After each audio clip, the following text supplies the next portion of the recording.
Max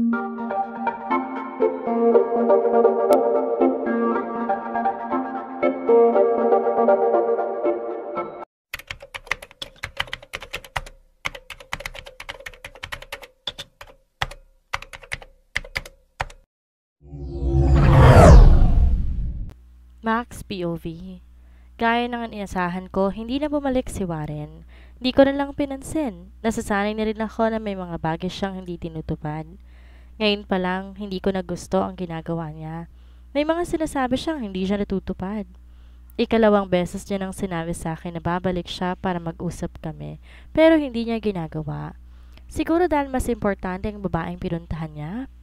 Hindi ko lang maunawaan kung bakit kailangan pa niya akong guluhin kung may iba pa ba siya. Maaaring tama ako. Siguro challenge nga lang ako para sa kanya. Kung ganon, wala siyang aasahan sa akin. Sa ginagawa niya, sinisira niya pati pagkakaibigan naming dalawa. Nawawalan ako ng tiwala sa kanya. Maaga akong gumising para pumasok sa trabaho. Nagkasabay pa kami ni Suzy nang pababa na ako sa hagdan. Siya ay mukhang bagong gising lang. Nakapambahay pa ito. May takip na tuwala sa harapan niya at mukhang tinatamad ng magsuot ng bra bago lumabas ng bahay. Good morning. Nakita mo ba yung pinasa ko sa iyo kagabi? Agad niyang tanong tungkol sa larawan. Oo, simpleng sagot ko. Akala ko ba nagkakaunawaan na kayo? Bakit may ibang babae bigla? Sino yon? Nakita mo sila, hindi ba? Bakit hindi mo pa tinanong si Warren kung sino siya? Pabalang nasagot ko sa kanya. Hindi kami nagkita, hindi nga niya ako nakita eh. Hinila kasi agad ako ng kasama ko kaya nawala sila sa paningin ko. Paliwanag nito. Nginitian ko lang siya at inakbayan habang pababa kami ng hagdan. Nagtatakang tumingin naman siya sa akin. Max, anong meron? Nagiging tibo ka na naman? Um, Nagtatakang tanong niya. Bakit? Naging straight na babae na ba ako? Akala ko ba nagbalik loob ka na? Nilapit ko sa kanya ang mukha ko. Naliyo naman niya ang kanya at dahil nakaakbay ako sa kanya, hinila ko siya papalapit sa akin. Max, wag kang ganyan. Baka kapag pinatulan kita, magsisi ka. Wika nito sa akin. Ngumisi ako sa kanya. Siguro nga dapat pinatulan na lang niya ako. Baka kung siyang lumandi sa akin, hindi sumasakit ang ulo ko ngayon. Hindi gaya ni Warren na ang lakas ng loob sabihin na gusto ko, pero mukhang hindi lang naman ako ang gusto. Sabay kaming napatingin ni Suzy nang may humintong sasakyan. Nariyan na ang totoong gusto mo. Bulong ni Suzy sa akin. Gusto? Chicks ba yan para magustuhan ko? Maangas na tanong ko pa kay Suzy. Tuluyan na kaming dalawang bumaba sa hagdan pero nakaakbay pa rin ako sa kanya. Max, good morning. Ihahatid na kita. Saad ni Warren. Nakangiti to sa akin pero hindi ako ngumiti pabalik sa kanya. Walang good sa morning ko dahil nakita ko siya. Hindi na. Kaya ko naman mag-commute papasok ng trabaho eh. Sagot ko. Huwag ka munang umalis. Bulong ko kay Suzy. Kailangan ko pa siya. Bibili ako ng shampoo. Maliligo ako. Ganting bulong naman niya sa akin. Mamaya na. Mabango ka pa rin naman eh. Muling bulong ko. Kita ko ang pagsalubong ng mga kilay ni Warren habang nakatingin sa aming dalawa. Halatang hindi siya natutuwa na nagbubulungan kami ni Suzy. Lalo na at tumagikik pa si Suzy. Nakita ko may dumaang tricycle at agad ko yung pinara. Sige, mauna na ako. Saad ko at tinilikan sa pisngi si Suzy na nagulat pa sa ginawa ko pero kinindatan ko lamang siya. Pero nagulat ako nang bigla akong hilahin ni Warren bago pa man ako makasakay sa tricycle. Sa akin siya sasakay? Matigas sa saad nito sa tricycle driver.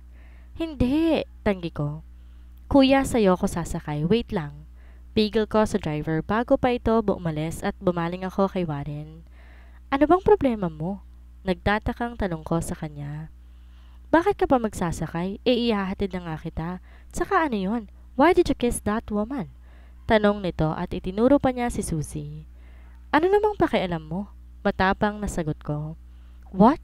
Get in. We will talk. Matigas sa saad nito. Halatang mainit ang ulo niya pero wala akong pakialam sa kanya. Talk na naman. Wala namang kwenta mga sinasabi mo. Ines na saad ko. Busy ako. Wala akong oras makipag-usap sa'yo. Hinila ko ang braso kong hawak niya at mabilis naman akong sumakay sa tricycle. Kuya, bilis. Late na ako. Utos ko sa tricycle driver. Lumingon ako at nakita kong nakatingin lang sa akin si Warren habang lumalayo ng tricycle na sinasakyan ko. Dapat magja-jeep lang ako dahil mura lang kapag jeep pero dahil kay Warren, napasakay ako sa tricycle nang wala sa oras at dahil solo ko, mas mahal ang bayad. Pero gaya ng dati, mag-isa lang akong pumasok dahil si Bossing sinabay niyang muli si Miss G. Lahat ng pwedeng maging trabaho na po pwede kong gawin, ginawa ko na para lang abalahin ang sarili ko. Kaso, bigla namang dumating si Warren. Hinahanap niya si Bossing. Hindi man lang ako tumingin sa kanya kahit nag-usap sila ni Miss G. Nagpapanggap akong busy.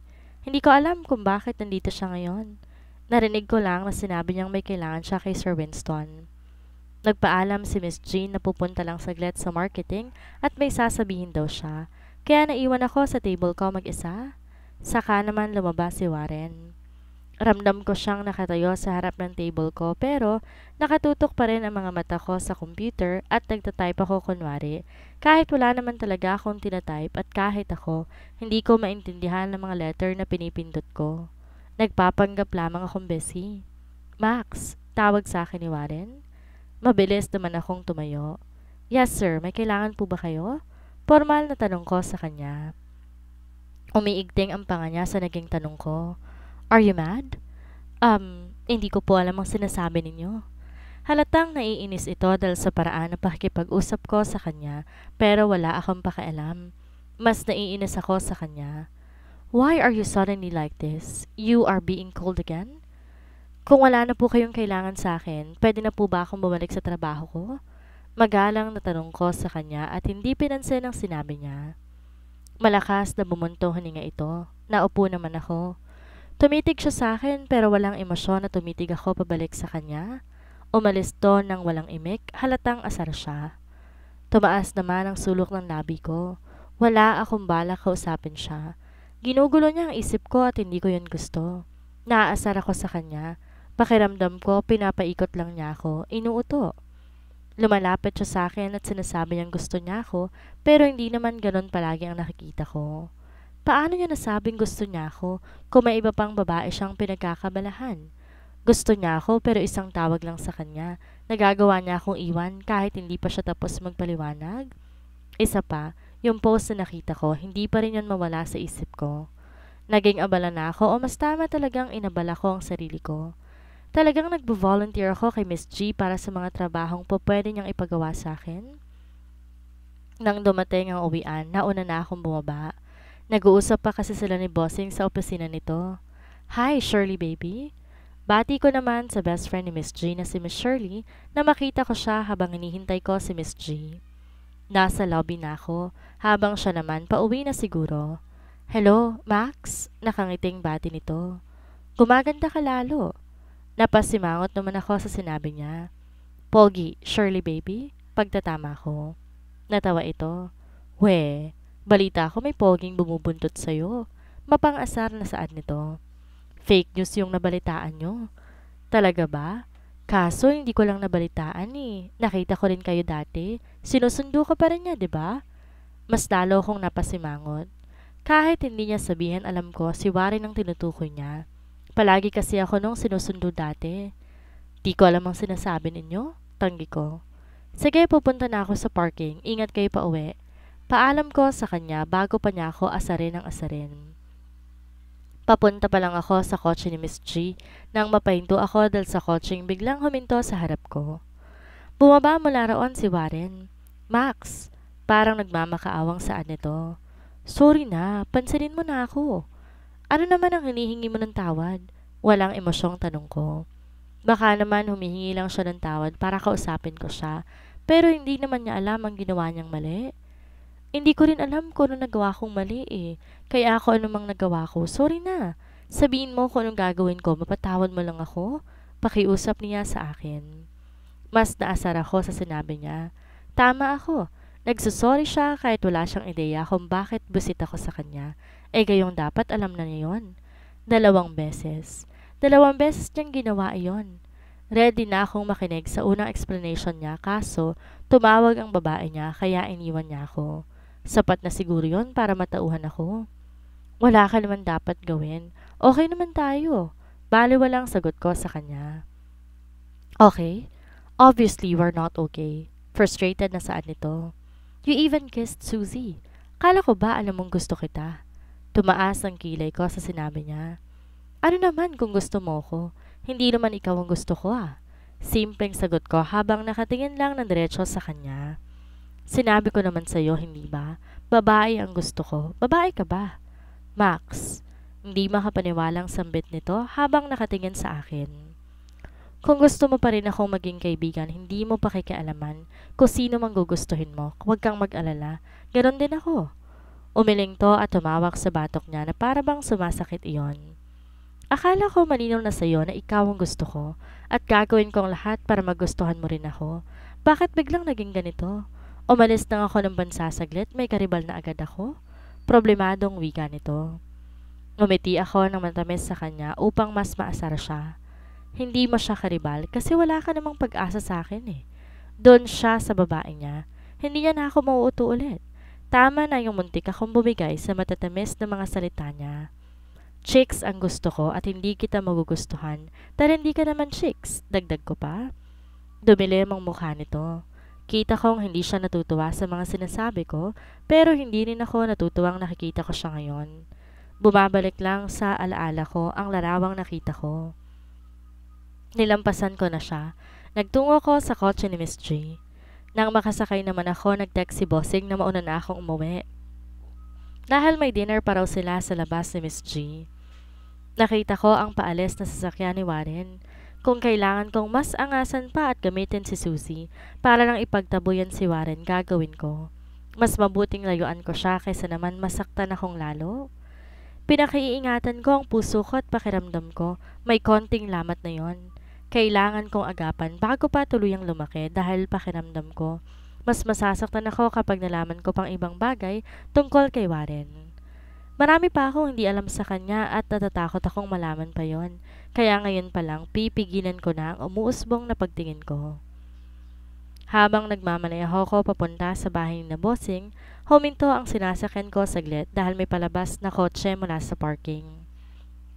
Tumingin ako sa gilid ko at nakita ko ang sakay ng kotseng nasa tabi ko. Bumaba ang window noon at nakita ko ang lolo ni Bossing, si Harold Fletcher. Pakiramdam ko nakatingin siya sa akin kahit na hindi naman niya ako nakikita dahil tinted naman ang kotseng sinasakyan ko. Kumunot ang noo ko nang tumaas ang isang sulok ng mga labi niya. Bakit ganun siya? Nakangiti na para bang may binabalak siya? Ipinilig ko ang ulo ko. Nagiging paranoid na yata ako. Bakit pati lolo ni Bossing pinag-iisipan ko na kung ano? Nauna nang sumibad ang kotse ni Harold Fletcher na makalabas ang kotseng lumalabas kanina sa parking kung saan may guard na nag-aala traffic enforcer pansamantala. Nagpatuloy naman ako sa pagmamaneho para makauwi ako ng maaga.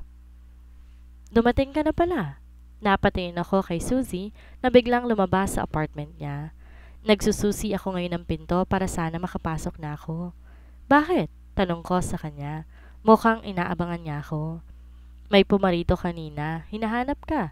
Marami silang tinatanong tungkol sa'yo pero wala naman akong nasagot kahit isa kasi maliban sa pangalan mo, wala naman akong alam sa'yo. Ay, meron pala. May gwapo at mayaman kang kaibigan na parang may malaking galit sa akin. Pagkukwento nito. Sino raw? Hindi ba sinabi ang pangalan? Wala naman akong utang kaya wala akong maisip na maghahanap sa akin. Kahit nga sa renta ng apartment talagang sinisigurado ko na nagbabayad ako sa oras para hindi ko marinig ang bunganga ng ina ni Marky na masyado masakit magsalita. Wala akong ideya kung sino nagpunta para hanapin ako. Kung si Warren naman yon, kilala siya ni Susie. Hindi eh, kasi naman nagtatanong lang sila pang matapang. Huwag kang mag-alala, wala akong sinabi sa kanila. Kaso tinanong dinala si Marky at kilala mo naman ang sunog na lechon na yun.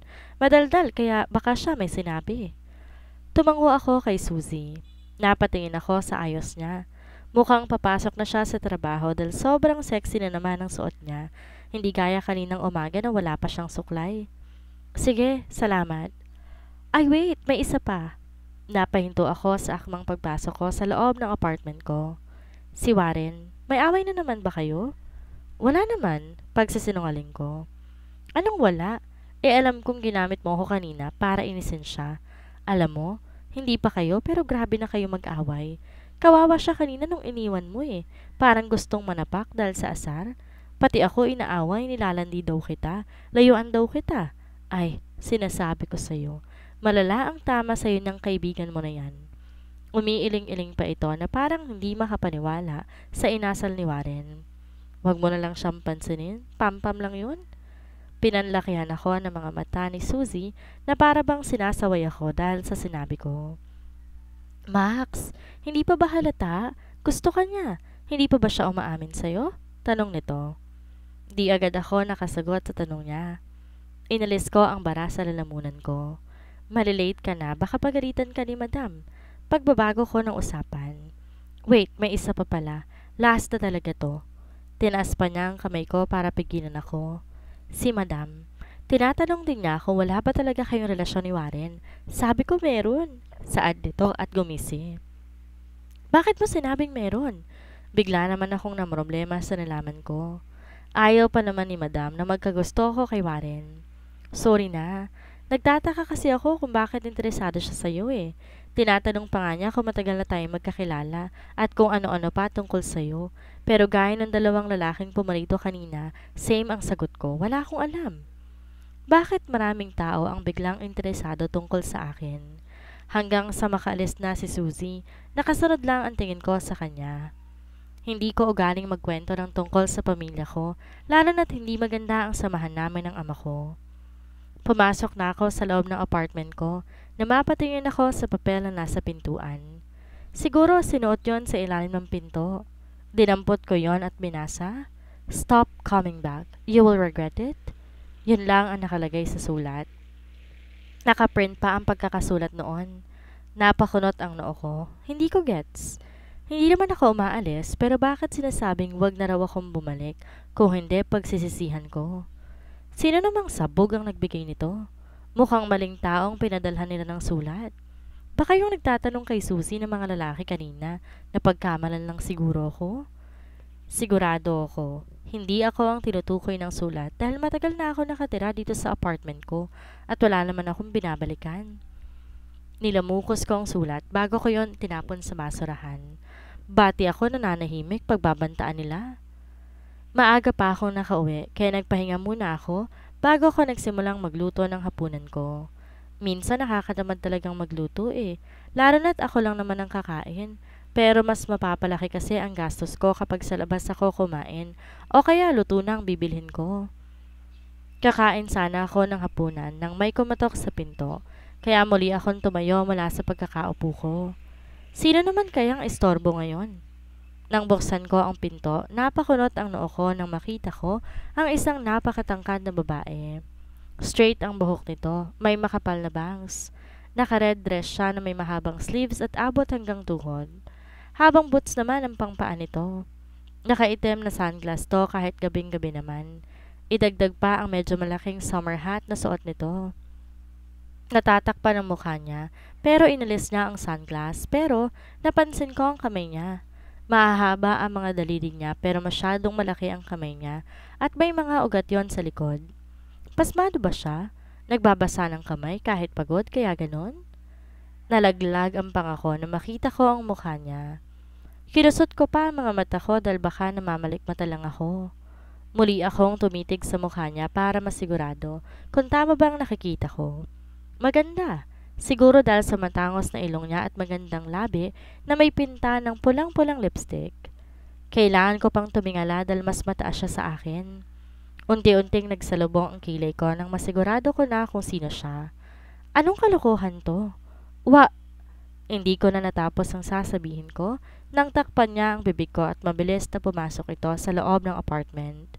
Siya na mismo ang nagsara ng pinto. Ano nangyari? Bakit ganyan ang itsura mo? Gulat na tanong ko. Tinuro ko ang suot niya. Anong sumanib sa kanya at nagaganyan siya? Sabi mo, gusto mo, chicks, so I did this.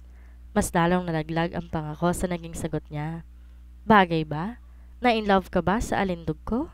Nagposes babae pa siya. Bigla akong natawa ng malakas. Ang lakas ng tama niya. Napahawak ako sa tiyan ko habang natatawa ako.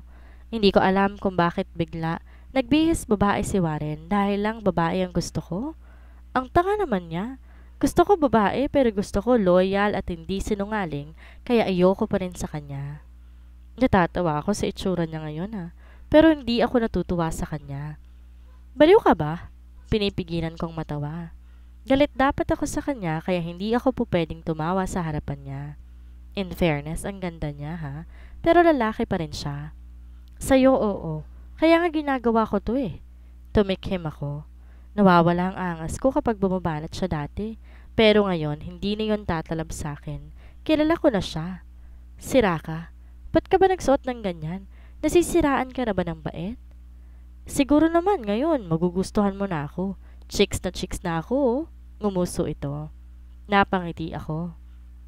Ang ganda mo. Maganda talaga siya, kaso masama pa rin ang loob ko sa kanya. Napanganga ako nang i-flip niya ang buhok niya. Alam ko, pero mas maganda kung bati na tayo. Umiling ako. Ayoko siyang kabati. Paasa siya. Umuwi ka na. Pagtataboy ko sa kanya. Huwag ka nang magpapakita ulit sa akin ng ganyan ang itsura mo. Or kung pwede, huwag na siyang magpapakita kahit kailan para matahimik na talaga ako. Ayaw mo ba? Chicks hanap mo, di ba? Chicks, hindi bakla. Kahit maganda ka, may talong ka pa rin, kaya ayoko pa rin sa'yo. Bakla? Gusto mo yatang mabuntis nang wala sa oras, Princess Haname? Gumana na naman ang bunganga niyang walang preno. Nag-effort ako magganito kahit nakakahiya, tapos paalisin mo lang ako? Reklamo niya. Di ko naman siya inutusan na magsuot ng ganon. Bakit sinisisi pa niya ako?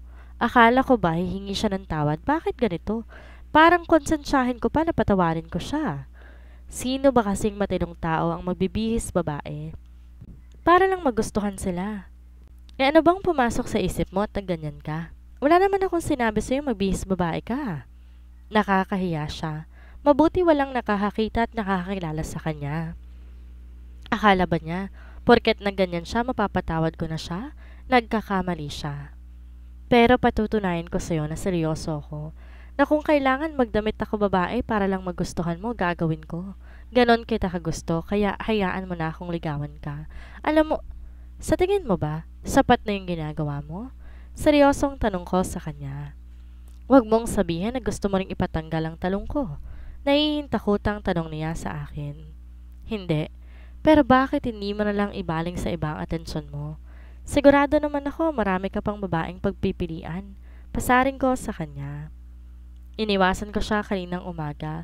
2 beses siyang nagpunta sa trabaho ko na hindi ko rin siya pinapansin. Pero hindi ko inakalang magbibihis babae siya para lang mapansin ko. Max, can you just tell me, why are you mad? Nahihirapan na akong manghula Bigla ka na lang nagagalit tapos di mo naman sinasabi sa akin kung bakit. Asar na napangiti ako dahil sa sinabi niya. Siya pa ang galit ngayon. Hindi niya alam kung bakit. Naaasar ako na lagi siyang nangangakong babalik agad para makapag-usap kami pero nakakalimutan niya na para akong tangang umaasa tapos siya parang wala lang. Tapos malalaman ko pang dahilan kaya nakalimutan niyang lahat dahil may ibang babaeng tumawag sa kanya. Alam kong wala akong karapatan na pagbawalan siyang makipagkita sa iba pero kung talagang gusto niya ako ipapaliwanag niya sa akin kung ano nangyari. O kung mas gusto naman niya ang babaeng yon, wag na sana niya akong guluhin. Ano bang balak niya? Pagsabayin kaming dalawa? O baka naman hindi talaga siya seryoso sa nararamdaman niya para sa akin. Huwag kang magsusorry kung napipilitan ka lang. Hindi mo naman kailangan magsorry Huwag ka na lang pumunta dito. Hindi makapaniwalang tumingin siya sa akin. Hindi ko sigurado kung tama ba ang sakit na nakita ko na dumaan sa mga mata niya o namamalikmata lamang ako. Max, you are unreasonable. Ano bang nagawa kong mali para maging ganyan ka? Did I do something wrong? Sinalubong ko ang mga mata niya. Malamig na tinitigan ko siya. Naasiwa pa ako dahil mukha siyang babae ngayon. Lahat ng kalokohan talaga alam niya. Asan ka kagabi? I mean, sabi mo babalik ka, hindi ba? Paalala ko sa kanya. Maliban na lang kung mali ang pagkakaintindi ko na kinabukasan na siya babalik. Hindi ako naghintay sa kanya dahil ayokong umasa, pero disappointed ako na hindi man lang siya nag-text para sabihin na hindi na siya makakabalik. Hindi ko dapat siya tinatanong dahil wala naman akong karapatan na questionin kung saan siya pupunta. Pero gusto kong malaman kung anong isasagot niya. Baka rin magkaideya siya kung bakit iniiwasan ko siya. Kasi kung may ibang babae siyang gusto, wag niya nang sayangin ang oras niya sa akin at oras ko sa kanya. Dad called. May emergency lang? Sagot nito at umiwas ng tingin. Napangiti naman ako ng mapait sa sagot niya. Sorry kung hindi na ako nakabalik o nakatawag man lang. Iniisip ko kasi na baka tulog ka na. Pagdadahilan pa niya. Sinungaling.